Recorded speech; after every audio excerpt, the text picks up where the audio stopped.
Hey everybody, it's Scott O'Mato back for episode 12 of my SimUKraft Let's Play. Guys, this is going to be kind of a planning episode just to show you what I'm thinking and what's going on. I've got this field out here pretty much cleared. You can see we're at $412 if it's really SIMU credits and 86 cents. Okay. Now this is a 60 by 60 area, all right? So that is a very good dimension to work with because it's divisible by a bunch of stuff. So it's divisible by 2, by 3, you know, and of course by 4, 5, and 6, all right? So it's useful in that way. But it's good for 9 by 9 plots too, because you can have basically 5 9 by 9 plots, which is 45, with 3 in between them, you know, 3 on the bordering edge as well. So you could have those, or you could have 7 by 7 plots. Let's see, you can have 6 of those. All right, so that's 42, and then 18 is 3 in between them. So it works well with odd numbers. So keep that in mind, guys, if you're doing, you know, city planning or whatever, that 60 is a good dimension to work from. So, you know, you can see I could get another block of 60 out here. This gives us an idea of how that goes. Now we want to look at the area here. Now, again, this is like the resource providing area. It's a small one, small farming community. You know, think of how cities are arranged. This is the somewhat country area, rural area, where there's some farms and there's the lumber mill and all this kind of stuff. So to bridge between this and what becomes a more urban type area over here, okay, and the urban areas in this mod are somewhat defined by like the fast food restaurant, the bank, you know, stuff like that, all right, and then apartment type housing and all that, all right, and then so we'll start to concentrate in there, and we need a city center type thing. And we'll have a roadway that comes down through this way. So you've got kind of want to plan your roadways. Now that's on the outside of my 60 by 60, right on the outside. That'll be this roadway. Then we'll have an additional roadway that goes back through here, this way. And this is going to be the mayor's house. This is going to be where I live right here. I get the best view, get a high location. Now he'll be doing lumber and stuff all the time, but that's okay. Probably get rid of this tree, or maybe it's a cover, you know. I mean, rich people like to be in seclusion. And this is the rich people's area over here. Like, this is the mountain view in the background, the waterfronts. You know, this is where the rich people live out here. This over here, and there's another desert that borders right over here, is the industrial area. So we'll probably put another glass factory here, maybe get rid of that one, do some strip mining and stuff like that. I think down in this valley would be a good place if we had some like factory type stuff or whatever. You know, this is the more working class type area out here, and, you know, another resource type gathering area. But we have another waterfront here, another river, and so this is where the industrialists, you know, the people that manage and own the factory and stuff like that would live along the waterfront. You know, water is kind of like waterfront views are some of the most desirable areas, some of the most desirable things. Okay, and then we would want to have, you know, just some country houses out here, like big mansion and stuff, like right on the mountain. And we don't have to have everything close together. Like, see, this is a backdrop, good backdrop up on the top. We don't have to have everything clustered together. In fact, we don't want it to be all clustered together. We want there to be urban type areas. We want there to be resource gathering, rural type areas. And then, like I said, people that live on large plots and all that kind of stuff, the rich people. All right, so that's kind of what I'm thinking. Then we want, you know, roads to connect everything together, so it makes sense. And I'm starting to see a vision of how this could work for us. All right, let me go ahead and sleep.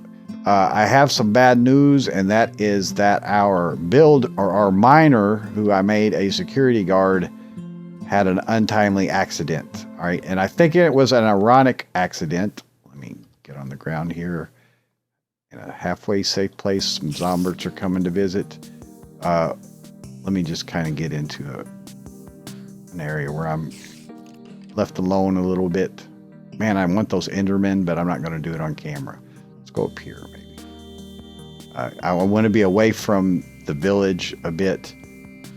Remember to click your glider before you try to land. If you do that, you're fine. And of course, there's a creep.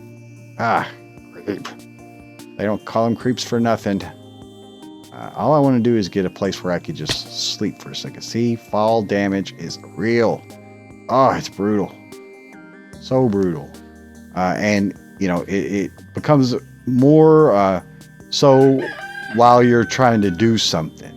You know, like get down real quick or something like that. So anyway, we got skellies and all these people, zombies trying to take over everybody. Banging on the dang doors. This one's big on zombies banging on doors. Come on, guys. You need to stop.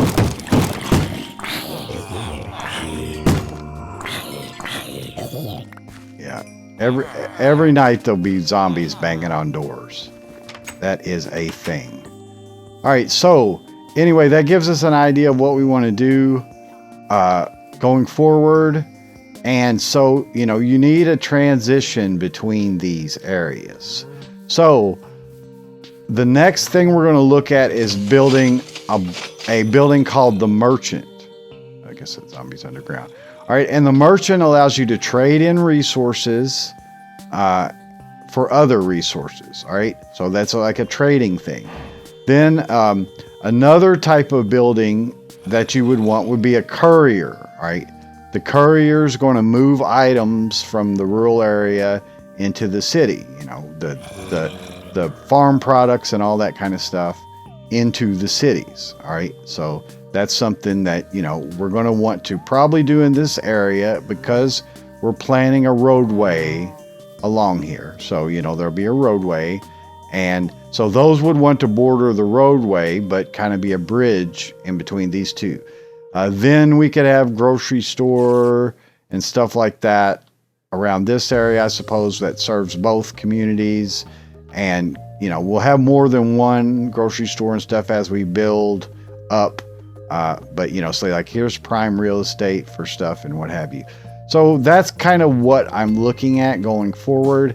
And again, I think that this 60 by 60 base is a good, the only thing is, you know, it's not an even number. So we'll have to figure out kind of a city square. You know, you're going to have a city square and then things bridge off from that. So this roadway can come in and help define some areas like, you know, directional here, and not all roadways have to be straight, but probably, you know, maybe the country roadways will be a little bit off, have more shape.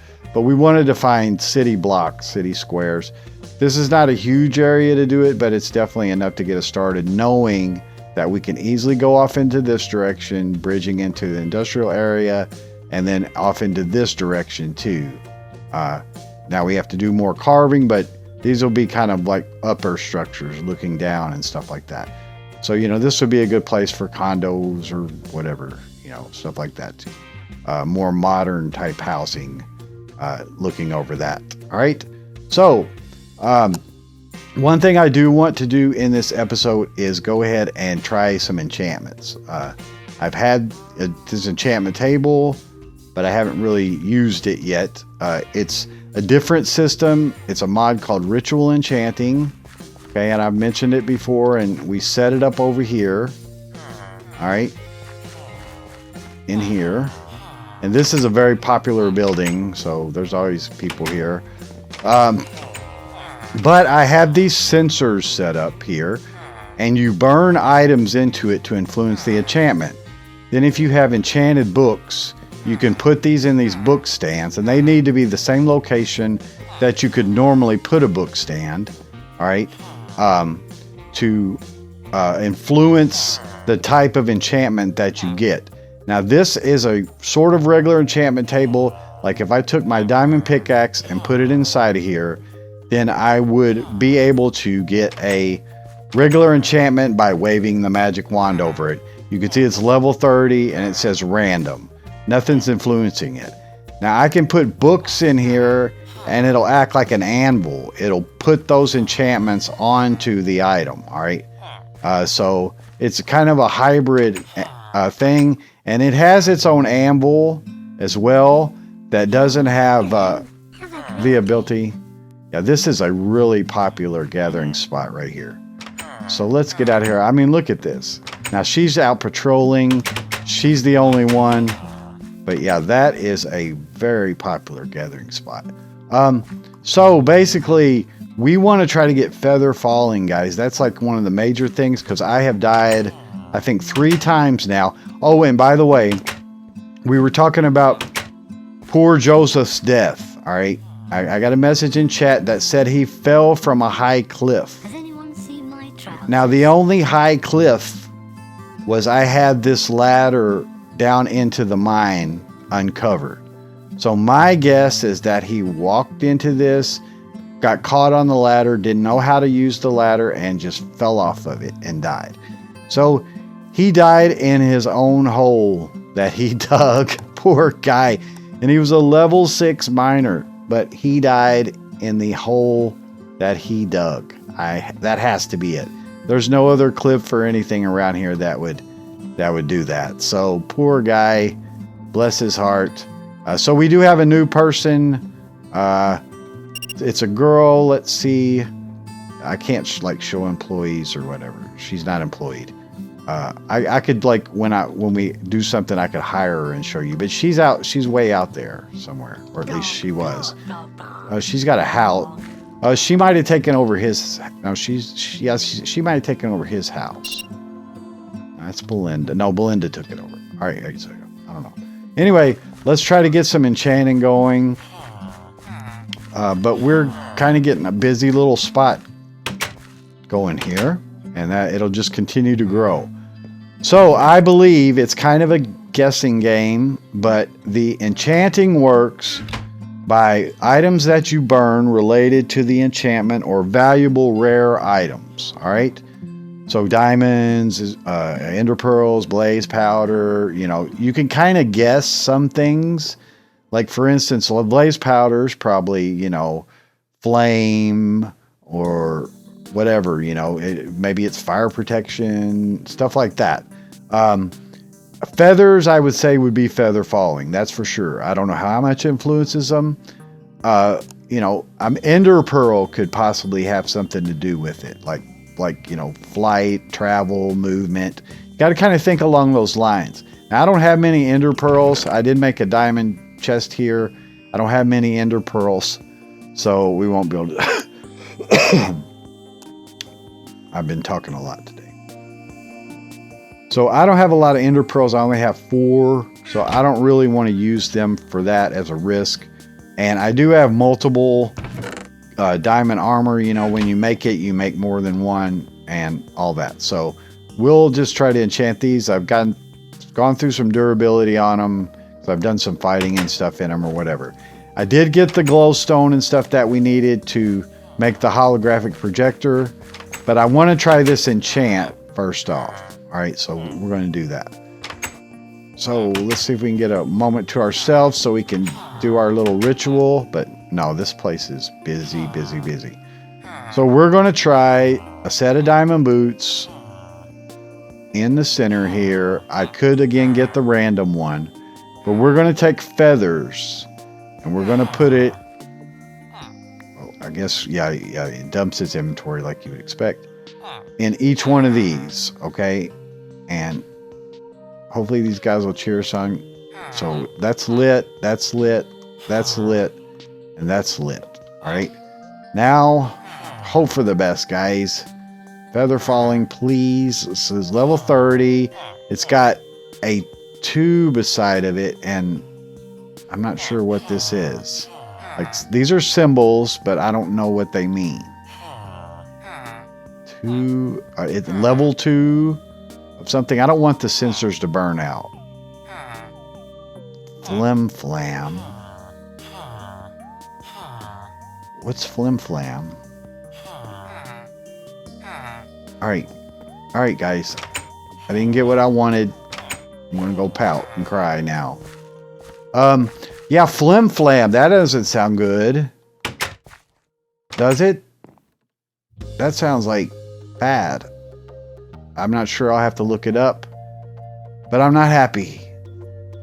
I better look it up before I even put them back on. I don't think there's like cursive bindings or anything. You know, it's not obviously cursive binding, but it could do something like that. I don't know what it is. It must be from open blocks. Could be from ritual enchanting. I didn't think it added any itself.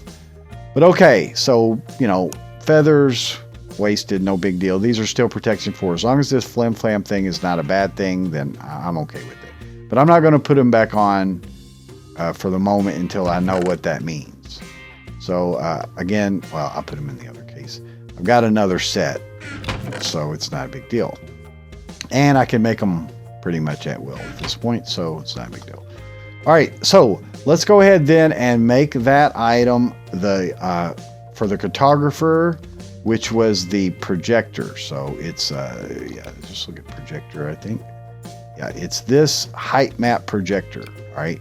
And so I should have the items in my inventory for it. I'm just going to make one. It don't really need more than that. Did I take items out of my inventory? No, I've got the lapis. Let's look at the recipe.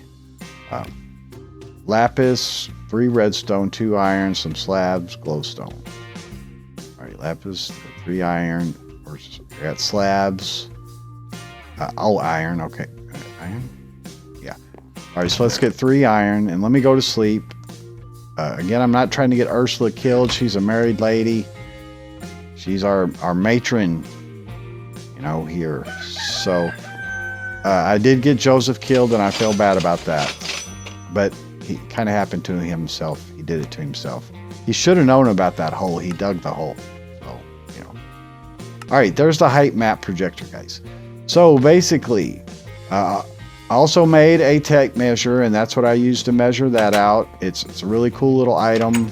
Let's demonstrate that real quick. And while we're demonstrating it, let's go ahead and get our orb going. And I'll also mention some things about the backpack here in a moment, but I don't want to jump all around. But let's get the orb going. All right, and this guy should follow us around. See, he's near our shoulder, basically. Kind of just following us around, and we have to put a map in him. Okay, so I have a map. It's in the bag. All right, so let's get an empty map here, and then we have to right click that onto him. Okay, and then he'll show, maybe, yeah, shift right click. So he's green, he's showing that he's mapping, and so, you know, he just follows us around. Mapping an area of that size, which is defined by that map. All right, so, you know, again, he's just like a little camera taking pictures of the area. Now, it's a 2D map, but it's a projection map. So let's just kind of walk around the area here, just on the outside of what we want to do. I guess he could follow it full speed. But let's try to get all of our buildings that we currently have in. Hopefully this is a size where it all can fit. And just cruise through here. Go over to over here. Lots of cows popping up here and there. They were hanging out by the other cows, like making fun of them, I think, for being trapped. Okay, so that's pretty much the area. Let's go down the main thoroughfare here. We need to path this out and all that as well. All right, so let's go back to the house. I think we got everything. And take a look at the height map. All right, so this guy, I don't know if he can come in with us. Let's see where he's at. He's right here. So we left click him. We don't have to hit him, but we just left click to grab him. All right. Yeah, there you go. All right. And he's got the map in him. So we actually do need to get the map back. I think you shift right click again to get the map. Yeah. All right, so here's the map, and then we can grab him again. He doesn't need to follow us now because he doesn't have a map to do anything with. So left click him to get him back. All right, so let's try to set up a height projector right here. It's apparently 2 blocks up from the area where you have it. All right, so if we put it in the ground there, we put in this height projector. Yeah, right. It's 2 blocks. So let's go down one more and try it. All right. So you should be able to right click it, put a map in. Yeah. It's going good. I think I could scroll wheel to zoom in and out. Yeah. And I can rotate it like such. And the left clicking doesn't do anything to it. Yeah, this is just rotating it that way. Let's see, right click spins it. So you can see it's 2D, but it's layers, it's slices. All right, so it appears 3D from certain angles. So check it out, guys. There's our little village. All right, you know. That's pretty cool, guys. So basically we can use that to maybe plan a little bit, see what we're doing. It looks like it didn't get it all. I don't have the farm over here, but I did get the main village area. So where you set him down is the middle point. Yeah, that's a thing. So we set him down pretty much right outside this farm. Let's look at that. Well, it's using the middle point is right here. So wherever we set him down was the middle point. This is our house right here where we're staying. Yeah, because we're in front of the farm. Okay, and there's the place. So, you know, we'd have to take that into consideration. I'm not sure if you can rewrite these maps. I'll check it out. But that's weird. Okay, you can see through it. So I don't know if I can put a block on top of it. I might be able to. I'll test it in between just to see. Well, I mean, I guess I could just try to put a block. Wouldn't hurt anything. Let's do wood. It's a plank. No. Okay, that messes it up. That's fine now. Oh, it's okay, I got to fly out. Thing. All right, cool. Yeah, that is a neat little thing just to toy around with, and it'll look nice if we learn to tile them, and once we get our whole city together. You know, if we could have a whole height map of that, that'd be pretty cool. I like mapping stuff, guys, a lot. So the enchantment, I don't know what FlimFlam is. I don't know if that's good or not, but we did get that cartographer thing done. I wanted to do that. Here again is the ruler. You know, it's really easy to use. This one's the one from BiblioCraft. So basically you just click it and it gives you this thing, and then you can just walk out as far as you want to go. And it'll tell you once it gets a certain distance, see, it'll tell you at your cursor how far that is. And then you can get a measurement to see, boom, you know, so it'll tell you that's 60 right there. All right. That's cool. I like it. Now there is also this building guide from Open Blocks, and that will show you a ghost preview of an image. So you could shift click to change the type. This one is going to be cuboid mode, which is what we would want. And then you can click different sides to change the size of it. All right, so 7x8, 6x8. All right, let's make it 7x7. Yeah, there's 7 by. All right, that's 9, so that got a little bigger. Yeah, you just go on the other side, so that's 8x7. 9. All right, 7x7x8 tall. Then I think to set the other one, you got to go underneath it. can change that height.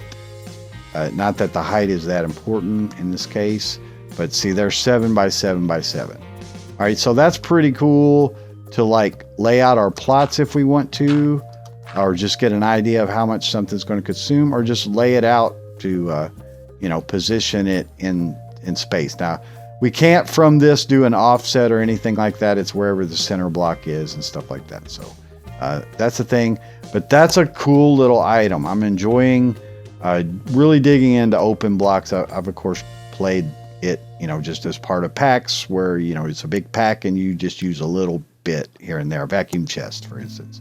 I've used the vacuum chest a lot, but I never really dug deep into it. And there's a thing in there called magic pencils and magic paints or something like that. Crayons, yeah, crayons. And we could use that to create ghost blocks to lay out stuff too, in different colors, but it requires ender pearls to make. Let's look at pencil. And then you got to have glasses along with it. But this magic pencil requires ender pearl. I have slime. So I just need to get more ender pearls. I have 4. If I'm going to do that, you know, the vacuum chest requires ender pearls. And we'll also want to produce ender chests, especially as the city gets larger. We don't necessarily need it at this point. But the ender chest from what ender storage is an ender pearl as well. So, you know, you always need a bunch of ender pearls and modded, and the pouch requires ender pearl. So I go out at night sometimes and hunt and get those guys. But anyway, guys, that's going to be it for this episode. Pretty cool stuff, pretty cool advancements. I wanted to let you guys in on the plan. I know we didn't actually build anything or whatever, but you need to plan before you build in a lot of cases, and just try to visualize the world. And again, that's why this flight mod is so important. But be sure that you use the glider with it or it will kill you. Anyway, this is Scott O'Mato and a few noisy cows. But thanks so much for watching, guys. Our little village and settlement is coming along, and we are growing. So take care. Have a great day. Bye-bye.